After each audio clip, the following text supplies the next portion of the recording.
Welcome to Week Old Beans episode 29. I am your host, Ardot, and I have with me the one and only, introduce yourself. I am Fowler. I am also on this podcast. Alright, fucking TSA pre-check, goddamn. So, we got some news to talk about. We got some fucking news to talk about. Fowler, I'm gonna let you break it down since you fucked up the first take. What do you mean? You left twice. Yeah, I had to go fucking deal with something. We're talking about the Colorado decision to remove Donald Trump from the ballot, and we're also talking about Biden's refusal to leave the race or allow there to be a real primary in the Democratic Party. I would recommend we talk about the Colorado thing first because that's more breaking news. Yes, it is more breaking news. So, for those of y'all who don't know, Colorado Supreme Court ruled that Donald Trump is ineligible to run to be on the Republican primary ballot under the Constitution, particularly the 14th Amendment. Obviously, this has caused a huge controversy, and we'll talk about both sides of that controversy. Fowler, do you want to start with your analysis of it? I think this goes back to an earlier conversation we had about basically whether or not eliminating Trump electorally or sort of legalistically is the better move. And I think depending on how you feel about that will determine how you feel about him being removed from the Colorado ballot. Yeah, it's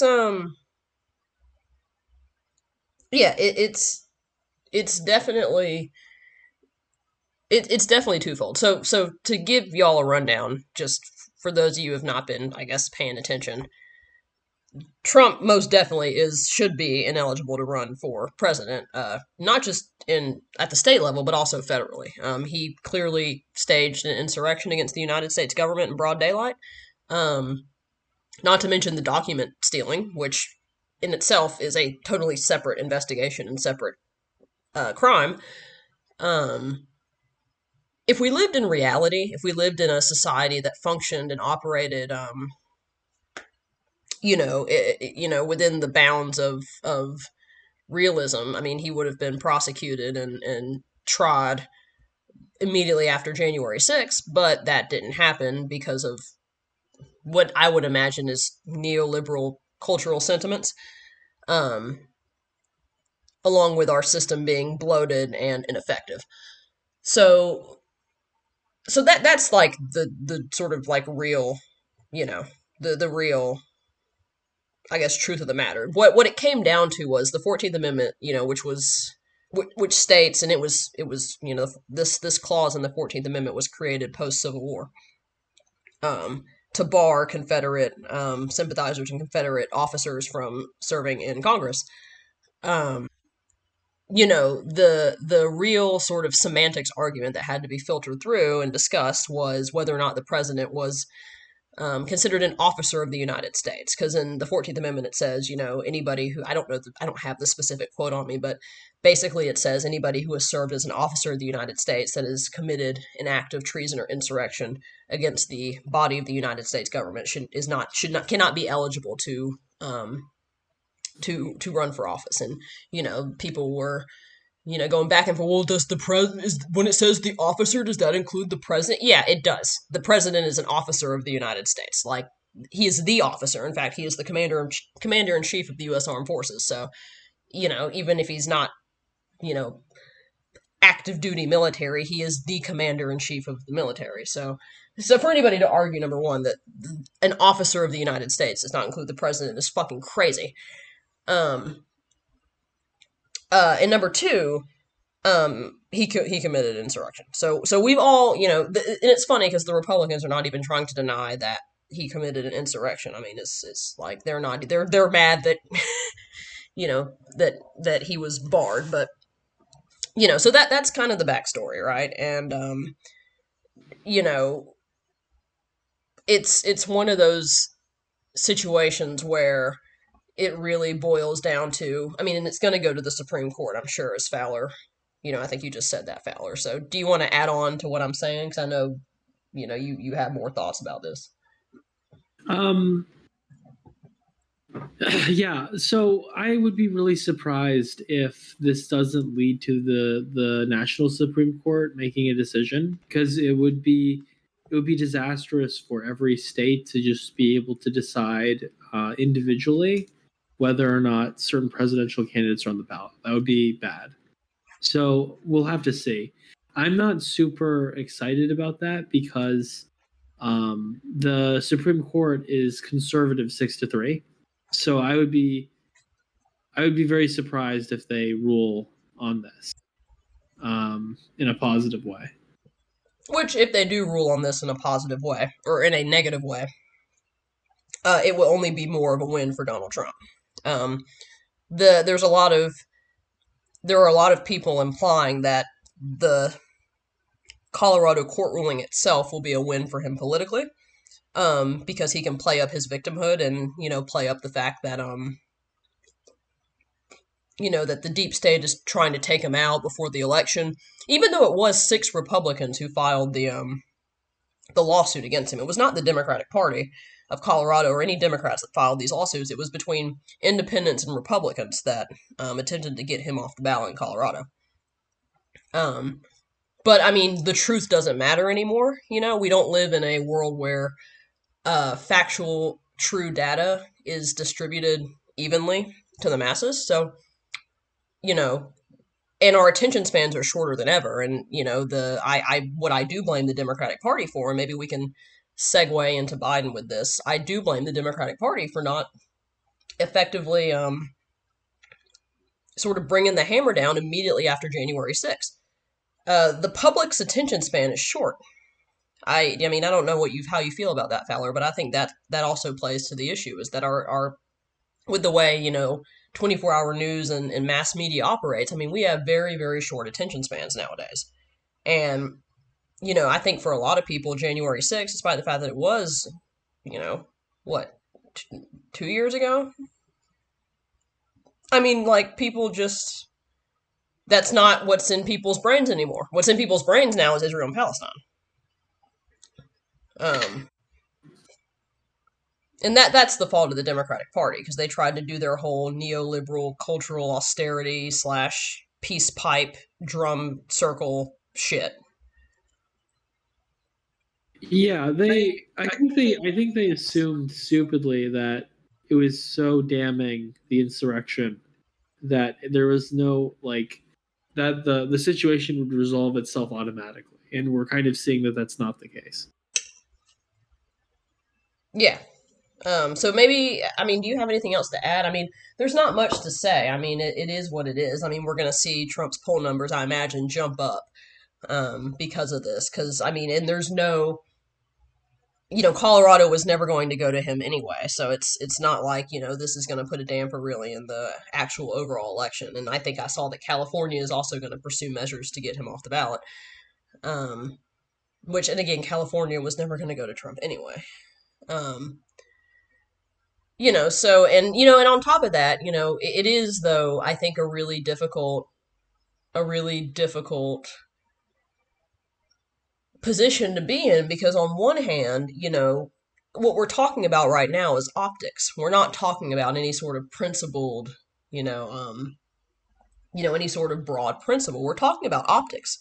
And I don't know if it's better for, and you'll have to tell me how you feel about this, Fowler. I don't know if it's better for us to set a precedent where higher courts essentially just don't rule correctly because they're scared of the optics, or if it's worse, like, I don't know which one is worse. Does that make any sense?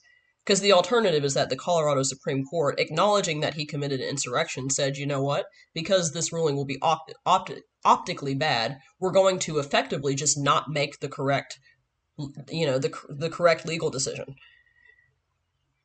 Yeah, I think optics has always been a concern when it comes to this sort of thing, but I think it's become more of a concern for the Supreme Court in particular because of Roe v. Wade and other things that they've done where they've really damaged their own credibility. Well, I'm speaking So about the I Colorado Supreme Court in this case, but I think too, the National Supreme Court also, you know. yeah, it's kind of a double-edged sword because like if you the more you wield your power in a way, the less legitimacy you have. So it's this kind of careful balance between wielding your power to do whatever you want to do as like a partisan, but also understanding if you wield your power too much, you'll lose legitimacy as an institution. And I think that places the Supreme Court in a very difficult position because of the fact that the National Supreme Court, I mean, because they did create a situation where they were nakedly partisan in a bunch of really obvious ways that have damaged their credibility. Yeah. So we'll have to see with this. I mean, I imagine this is going to go to the Supreme Court. Also, there's another Supreme Court case that they're going to take that is probably equally as important, and that is the Jack Smith, the case that he's pushed towards them, and that will be decided before March of next year. That was the agreement. So we will have a decision on, a ruling on that, probably early next year. Um, so, it's it's going to be a shit show, and I think, we can this is a good time, I think, for us to segue into what we're going to spend most of this podcast talking about. And that is the shit fest that is the Democratic Party. So why don't you? I want you to introduce the people to to this idea, Fowler. So, Joe Biden is massively unpopular. He has like a 30% approval rating, and he's just not in a good place electorally at all. And he's historically extremely weak. And I think a lot of that is unfair to some extent. Like, I think Biden's actually been a pretty good president. But what matters is that the public is completely not sold for him. Even Democrats, I think it's like 70% of Democrats don't want him to run again. So that makes it even more frustrating that he's refusing to step down, and he's refusing to let a primary happen on the Democratic Party side so that we can be at our best when we face Trump in the election, in the general. And I think it's extremely frustrating that he's doing this because Biden is extremely old. He's extremely unpopular. There's all these reasons why he should be willing to step down, as other presidents before him have done for the betterment of the party. And yet he has refused to do that. Yeah. I think I've made my opinions on this uh,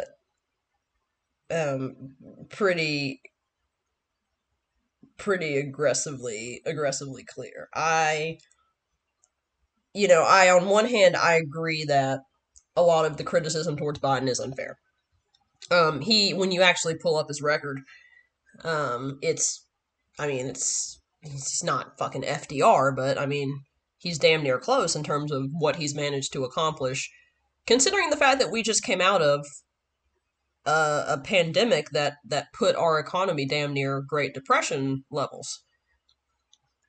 So considering the bounce back that the economy has had, um, I think it's fair to say that he's doing pretty decent for himself. Where the disconnect is, I think there is a disconnect, and I think actually, I'm glad I sent you that article, um, from the Atlantic. Let me find it because I think. Well, before we go into the disconnect of the voters, like Well, Biden not can't so much the pretend. disconnect of the voters, but the disconnect of the messaging and the way that our current political system and media system is built. But no, continue. I'm sorry. We should definitely talk about that before we get to that.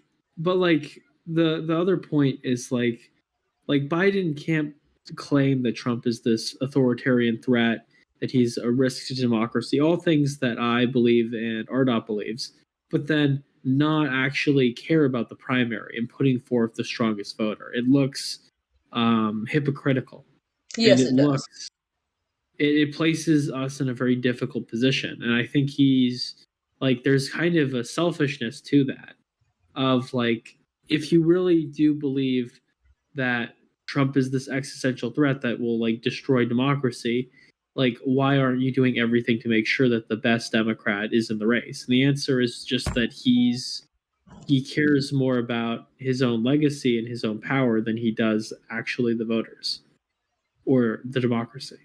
And it places him in a really awkward, difficult position where, like, it will not look good if like Trump wins, and it was largely due to the fact we ran Biden when we shouldn't have. Oh yeah, no, absolutely. Absolutely. That is fundamentally, I think, what it boils down to, and along with what I think is an aging ideology that is no longer tenable to the 21st century, and that is the sort of like post World War II neoliberal establishment. Um, it's sort of like a rock, meets a hard place. I mean, it's or being stuck between a rock and a hard place. And I think that there's a lot of evidence to indicate that there is just a fundamental detachment from the people in the seat of power, and the people that they're representing. Um, and that detachment, in some ways, is artificial, but in other ways, it's very real. And if you're the thing with politics is always going to be, if you're somebody that is going to be in public office, it's up to you to communicate to your audience and to communicate with your audience. And Biden can claim, that he's done all these, there's all these accomplishments he's managed to, all these, that he's had all these accomplishments, but I mean, it's not, if it's not reflecting in polling and in approval ratings, then something's going on, and I think it's a combination of many different factors. I think one of the things is that we became, very accustomed to politics being kind of like a reality TV show, because of a certain orange man in the White House for 4 years, um, as opposed to it being something that, was more casual. Um, it's we became accustomed to the sort of bombastic reality of politics, um, and I think what I think back after January 6th, I mean, on your point about what we talked about a second ago about how, the Democrats assumed that it would resolve itself naturally, I think they also assumed people would get fatigued of politics being this sort of constant reality TV show, and it just hasn't happened. Um, I think they assumed people would get fatigued of Trump and the sort of uh, chaos of the Republican Party, and it's not, that fatigue is not occurring um, fast enough, if not at all. Yeah, I would agree with that. I think I don't know. I think the Democrats are in a really difficult position. Biden, he ties with DeSantis, which isn't to say much, and then he ties with DeSantis, and then he gets destroyed by Nikki Haley, and then he in a matchup. I'm saying in the general, and then he loses to Trump most of the time in polling. So he is not in a good position at all to win this. Yeah, it's like watching a slow moving car crash, to be honest with you.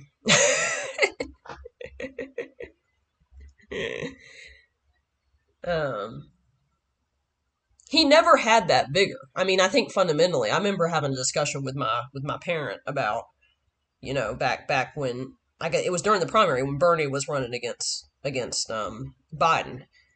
And I remember having a conversation because, the whole thing with Biden is electability. That was the big sort of boomer neoliberal. Oh, he's the electable candidate, to defeat Donald Trump.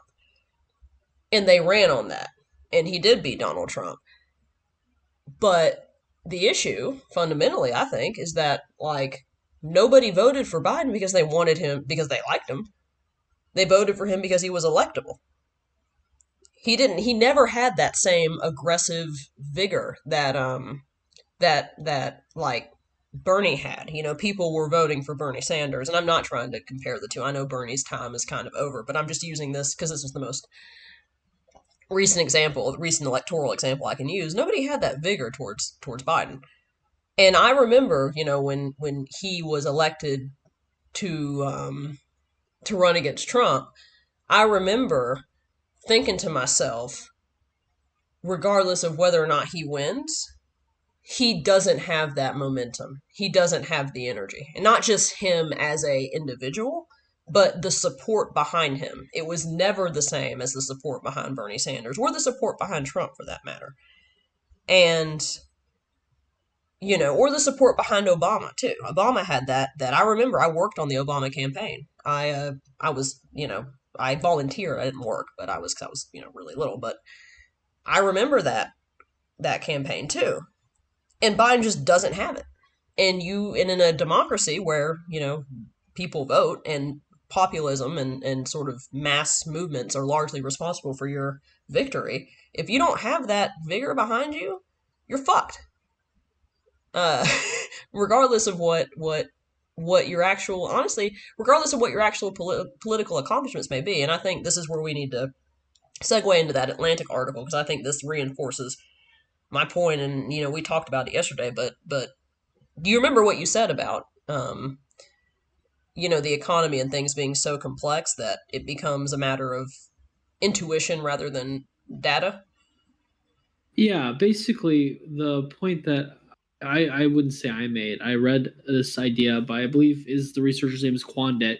He had this idea, we'll call it complex theory, where basically he said, like, in an early civilization, because things are simple enough that you know all the players and you can see, in a very literal sense, everything happening, it's very easy to determine where things go wrong in society. But that's not the case anymore. The economy is so large and complicated and global that it becomes really difficult for other people to really determine how objectively good or bad things are going. And this affects a lot of politics where it's much easier for people to fall into their own bubbles and exist within their own alternate realities because of how complex society is, because it's so hard to objectively determine how anything is doing.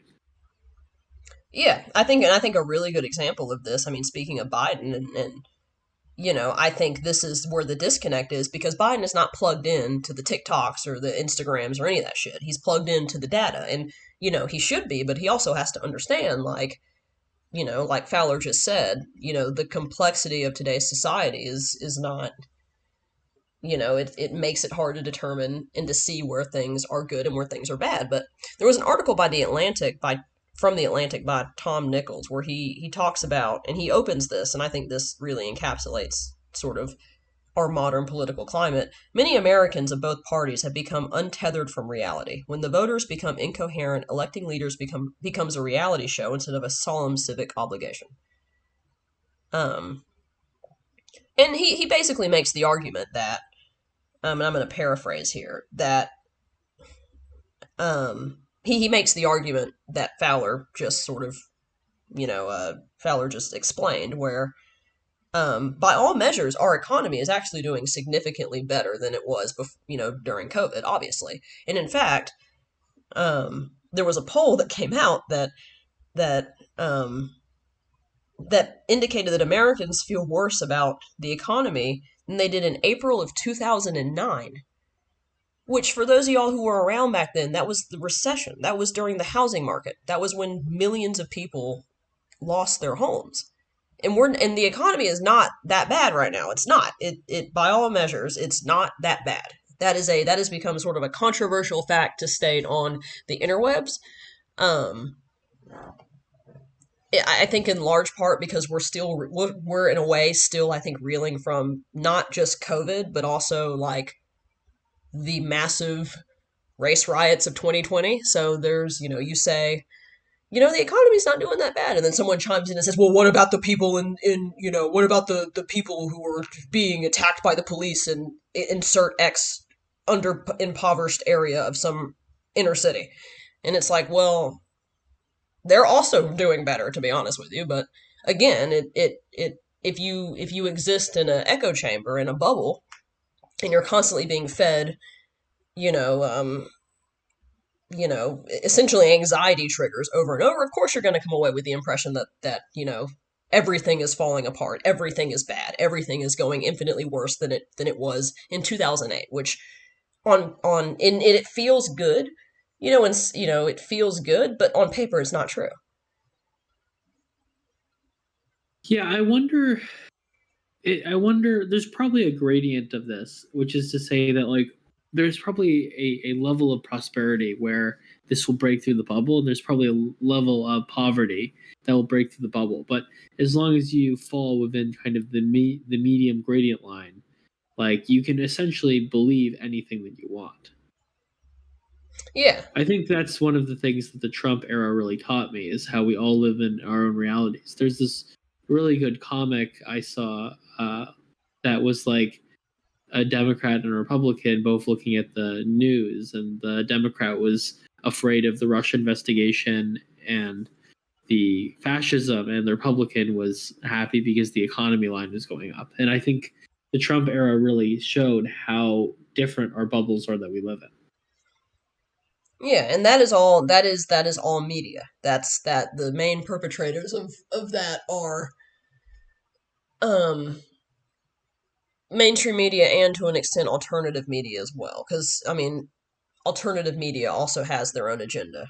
And it's I don't know. I mean, and I think this really highlights like the problem with politics right now is that I mean, I don't know if we talked about it last. I think I did mention it last podcast, but the 3 dozen Congress members that are leaving, a vast majority of those Congress members are leaving because they're too old. Um, and I think we swore in the last time we swore in Congress, we swore in the oldest Congress in the history of the United States. It was like some 80% of the people being sworn in were like over 65. It was unbelievable. Hmm. So, like I think, this is very much connected to the fact that the people running our country are you know, not only do they live in their own bubble in DC, they're not technologically plugged in ways that are conducive to the way that a vast majority of Americans now get their information. Um, and I think Biden is the textbook example of this. And I think Trump, because Trump has always been plugged into social media, and his supporters always have, or at least the people that are around him always have, they've had to use the internet and they've had to use technology to spread their views because mainstream has rejected them. Um, even Fox News. I mean, Tucker Carlson's writer had to essentially like sneak white nationalism, white supremacist, um, like dog whistles into his TV show when he was on Fox. They couldn't but even on Fox, you couldn't outright, you can't outright be a Stephen Miller or a Steve Bannon, and just declare yourself as a white supremacist. You have to be covert about it, and I think the Trump. What I learned, at least from the Trump sort of era, is that like his worst actors had to sort of learn the ins and outs of the internet because that's the only way they could get their views across. And so they're tuned in. They know how the game works. The Democrats don't, and it's gonna fuck them. It really is. I think the Democrats don't understand. They have no because they've never had to. They've never had to rely on alternative media. They've never had to rely on these various little interwebs.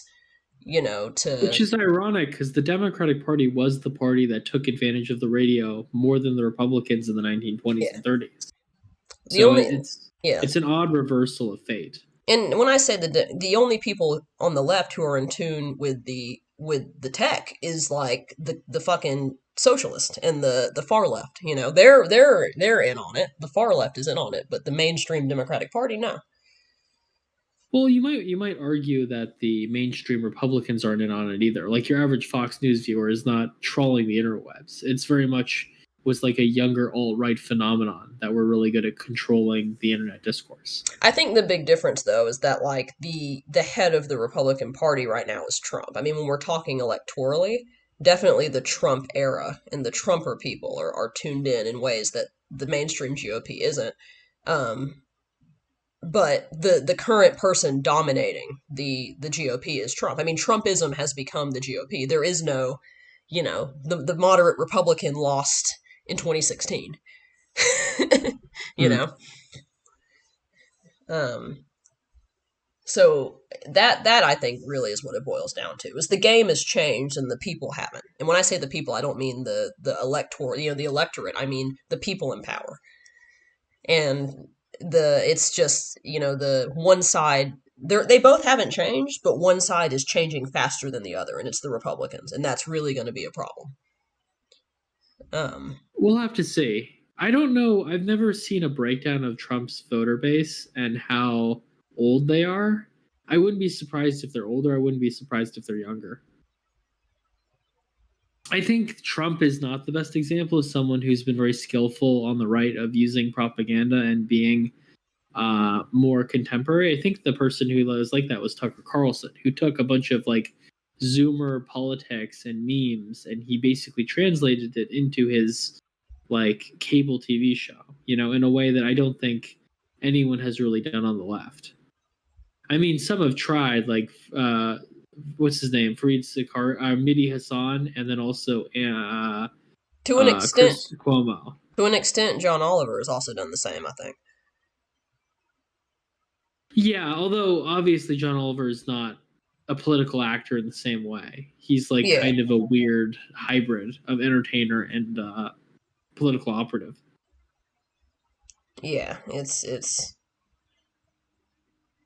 and none of them command the level of audience that Tucker did. So, um, Do you remember, was Tucker, like, he was obviously the GOAT in his time period. Was he bigger than the others before him though? who? Sorry, repeat the person. Tucker was Tucker Carlson he was the biggest name at Fox at his time, but he wasn't the biggest of all time, right? Like, how did Uh, he do to Bill O'Reilly or whatever? I don't know how he did compared to Bill O'Reilly. He is definitely a Bill O'Reilly acolyte. Um, I mean, it was kind of Bill, and then Bill fell off, and then Tucker sort of took his place. But um, and now Jesse, I think it's Jesse Waters, is the person who has Tucker's time slot, and Jesse Waters has none of the charisma or subtlety or writing of Tucker. He's just an open, vile piece of shit. Uh, so he's not getting the numbers that Tucker got. He's not esoteric enough, and he's too much of a dirtbag. I Um, also don't think he's anywhere near as far to the right, to be fair. Like, Jesse Waters is a pretty I think conventional he is, but I just figure. think he's like not good about dog whistling. Jesse Waters You is know. not like a white nationalist Well, though. Jesse Waters said like he was like doing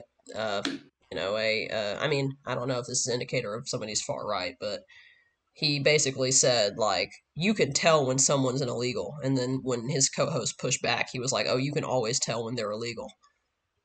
That's racism, but like I don't know if that's the same as like overtly white nationalist talking points. You know what I mean? I don't know. Like, I think there's a difference between being a bigot and being like a card carrying ideologue. True, you But might be right. I have not done too much investigating into the guy, so I cannot confirm nor deny. I don't know. Just based on some of the passing statements I've seen from him, he seems to be less than ideal. But he's not the main concern right now because his time slot. I mean, all the Tucker's people that were watching him, they're not watching Jesse. He's not raking in the numbers that Tucker did. Um, so I mean, yeah, it's we're in a war of communication fundamentally. Um, we're in a war of we're in a war of the interwebs. We're in a war of information and a war of technology. That is going to be sort of the next frontier when it comes to political, um, when it comes to politics. And the left needs to get its shit together. Uh, in a sense, I think the problem with the left is that the big players like the right is a lot better at interconnecting the online politics and the real politics, right? Like the Ben Shapiro's of the world or whatever, they interface with real on the ground organizations in a way the left doesn't. yeah, And some of that is that the left is like they're so much more radical than the actual politicians and party members on the ground that I think it becomes very difficult to interface. Well, I also mean, the many perfect many people. example is that the top political commentator of our generation, Hassan Piker, he's radioactive. He can't be touched by anyone in mainstream democratic politics because he said America deserved 9/11. Yeah. So, Well, also many people on the left are allergic to the idea of building power with the with like they're allergic to the concept of uh building power with you know it really is like many people on the left that are online have and I mean I talk shit about neoliberals and the Democratic Party but I mean I'm gonna be real with you if they were to call me up tomorrow and say hey RDOT do you want to collab I'd be like yeah fuck yeah because I'm not stupid uh you know what I mean I'll levy my critiques towards their party but I'm not allergic to the concept of you know um of sort of sharing space and sharing power. And I feel like a lot of leftists are just, like they openly talk shit about the Democratic Party. And when they openly talk shit, they're not just talking shit. They are expressing an unwillingness um to I guess work with what is currently on the table. yeah, I think there's a line. Like the Young Turks are an example of an organization that are online that openly say they want to basically do a sea change and take over the Democratic Party. I think the problem is less hostility to the party and more like an unwillingness to fight the party in ways that are practical, like electorally. Yeah. Yeah, it is but on the back to the topic of Biden because that's what we opened with a little bit. Yeah, this is his doing and his selfishness. I think he for so long wanted to be in the seat of power. He ran for president like fucking 20 times and never won, and then became vice president, which is not president, but it's close. And then now he is finally president at one of the worst times politically in probably American history. Um, and he doesn't have the stamina to do what he needs to do, which is quite frankly just be more visible as a person. I mean, he where has he been? I mean, he's not making Trump is up there doing fucking rallies every 2 days. Where the fuck is Biden at? Well, Um, Biden is not. I mean, he didn't really campaign in 2020. Like he's kind of old and not able to do it yeah, anymore. which is a Which problem. is That is a problem. You know what I mean? And I think people, the Democratic Party needs to admit that that is a problem. Like, if you can't campaign your dude, like, then clearly something's fucking wrong.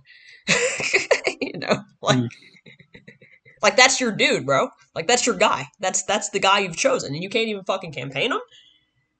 You know, and yeah, and the Biden has to be clear. It's not just that he's refusing to step down. It's that he's attacked subtly people like Buttigieg and Kamala, people who could replace him. He has changed the primary to benefit him. He has I don't know if he did it himself, but the Democratic Party, which he is the leader of, they have removed basically the ability for there to be a primary in states like Florida. They've they've which made every again, possible move to make this not able to be a real race. yeah. Well, and I think it's telling that they did that because my thing is if you're so sure that your guy can win, why the fuck do you need to remove the primary in Florida? If you're that confident in your guy, but which again, Fowler, you're the one that said they're not confident in his ability to succeed. Which is why they're removing the primary to begin with. Yeah. Because my thing is like if you really think that he's your dude, then he should be able to win easily in a state like Florida, which is going to go red anyway in the general. But like um, yeah, it really is all in all, and it's a scary. It's scary. It's that we've gotten to this point, I think, and I don't know. I keep waiting for the bubble to burst. That's what I keep praying happens. Is that either the bubble burst or just both parties end up, because the GOP is not doing too hot either. Um, there's a lot of internal conflict within the GOP right now. So, we'll just have to see if the bubble bursts. I mean, I don't know what's going to happen. Um, there's just too many chess pieces on the board, and you know, we got a year out. Um, And to be clear, like and things can change. I Things do can change. believe that the Democratic messaging is correct. Like I do think Trump is an existential threat that must be stopped at all costs. The problem is the party doesn't seem to understand that fact because of the way that they're playing with games. I don't know if we covered it. This might have been before we started the podcast, but during the 2022 midterms, the Democratic Party was funding Trumper like election deniers in the primaries because they wanted to basically they thought that like the Trump candidates were more easily able to be beaten. And so basically like promoting them and ensuring that they won the primaries was a strategy the Democratic Party was using to try and win votes. And it's those sorts of tactics that I think are very worrying in Well, that and they it's the disconnect, right? It's I think it lends credence. I mean, and this has been my theory for a while, and I want to say again that I'm not putting this on the electorate. I don't think that it's not like the people who are voting and the citizens of the United States. It's not that there's something fundamentally wrong with the people. It's that as I said before, like the way that we engage in media has changed, and you know, and the party just and doesn't seem to understand that. mm, That strategy would have worked 30 years ago, I'm sure. But there is a market now for certain attitudes. There is a market now for certain behaviors, certain political behaviors. And you know, even though there's more registered Democrats than there are registered Republicans in the U.S., there's a whole swath of people. I mean, how many was it? 150 million people vote in the United States. It's not even a majority of the population. There's a whole swath of people who don't engage electorally, who could engage electorally. You know what I mean? yeah. And they're watching just as much as everybody else, and they're in those spaces just as much as everybody else.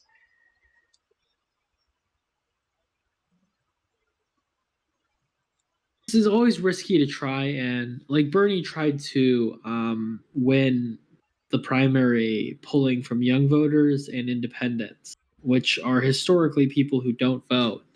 So I think there's all that potential, but also the risk of basically just you lose because they don't come out. Well, I think the most telling poll that I think we've seen, and it's another poll that I think has reinforced my opinion on this, is the one I told you about Fowler about how RFK Jr. is polling better than both Trump and Biden with young people. Yeah. That's insane. He's polling higher than both candidates with young people, and his polling is currently I think like 20-25%, which is higher than any third party candidate has gotten I think in history. Since Ross Perot, yeah. Yeah.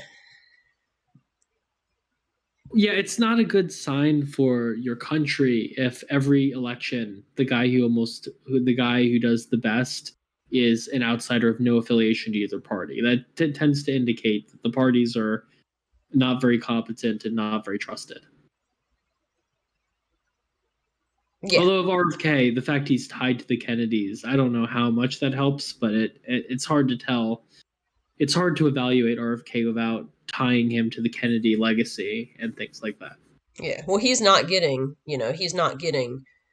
the media sort of I mean, he's getting the media scrutiny. I mean, it's very obvious that there is a bias, and I'm not again. I think a lot of people think I like RFK. And to be real with you, putting aside the vaccine shit, he's solid. He's whatever. He's not here or there or everywhere, but he's just weird about vaccines um but I'm saying this because I do think obviously the media and the media apparatus tends to lean one way or the other, and they've not been favorable towards him compared to say Biden or Trump. So, but I say this to say he's polling that well despite that bias. He's polling better with under 45 voters than both Trump and Biden, despite the crazy shit he said about vaccines and despite the media bias. I Yeah, don't know much about Ross Perot, but I don't know how much crazy shit Ross Perot said when he was running. You know. I think he was a little bit more put together. He was like a billionaire media guy from Texas. Yeah. So RFK is polling that well despite all his eccentricities and controversies. Yeah. Um, so yeah, we'll have to wait and see. We got to end the podcast. It's like 49 minutes. Yeah, 45 Okay, minutes. no worries. And we could go on and on, but put your thoughts in the comments below about what y'all think. I mean, politics is annoying. I think everybody feels that way.